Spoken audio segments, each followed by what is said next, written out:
Good evening, everyone. I just wanted to show you how I use the lift during the pandemic period.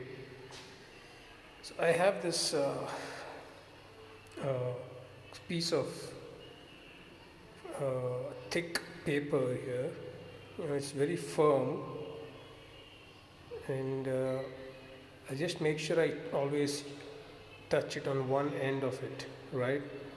So this end is where I'm going to use it to press the buttons for the elevators. I want to go down, so just press that, right?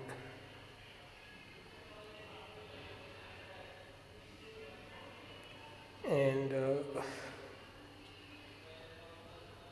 then so one thing here is that so this is not sharp, right? So this is not going to damage the buttons, but at the same time it is firm enough to press it.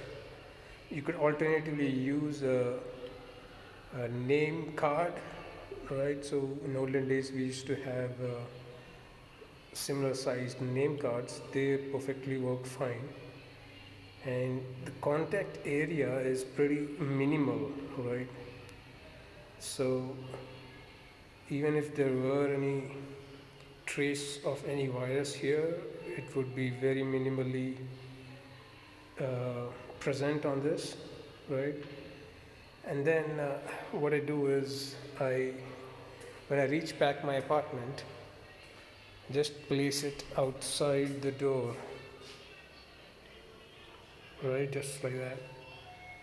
And then periodically recycle this with a new card. Yeah, thanks for watching.